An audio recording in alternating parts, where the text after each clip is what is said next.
Bugungi kunda mana shu mahallamizda 10 nafar ayollar bilan birga 15 quti qurt olganmiz.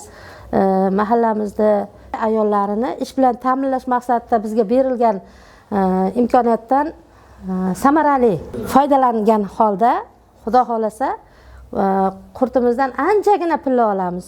Shu 15 qutidan viloyatimiz hokimi aytganday, birinchi o'ringa Damas avtomobilini qo'yilgan ekan. Planlarimizni 100 qilib bajaramiz. Xudo xolasa mahallamizga Damasda albatta olib beramiz. Mahallamizga yana qayta tashkilotchilariga, shu bizga sharoit yaratib berganlarga hammasiga kattakon rahmat aytamiz. Bekor o'tirgan ayollarni shunday chiroyli bu pillani ishqi bor. Pilla mavsumida albatta ishtirok etishlarini taklif qilib qolaman.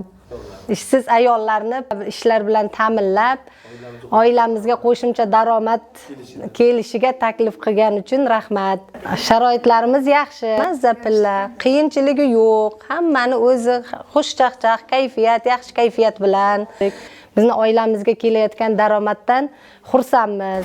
Mahallamizga bugungi kunda 15 quti pillalarni olib, u pillalarni parvarish qilishda mahallamizda ayni bugungi kunda daromadga ega bo'lmagan, uyda bekor bo'lgan ayollarimizni biz jalb qilganmiz. Ushbu ayollar bilan hozirgi kunda 10 nafar ayollarni bandligini ta'minlaganmiz. Maqsad pilla boqishdan maqsad ushbu ishsiz ayollarimizni kelajakda daromadli qilish. Qolaversa, bir oy pilla boqqan kunida bir yilga ularga mehnat stajlari yozilib, kelajakda nafaqaga chiqqan vaqtlari ushbu stajlar ham ularning pensiyalariga qo'shilishi yana bir bor ularga bir imkoniyat bo'ladi.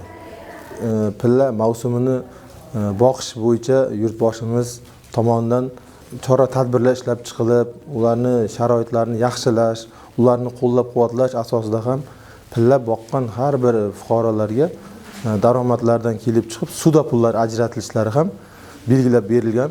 Bunday imkoniyatlardan ishsiz ayollarimiz oqilona foydalanib, kelib, o'zlari shu boqayotgan pillalarga mehr berib, barchalari mehr bilan sidqidildan parvarish qilyapti.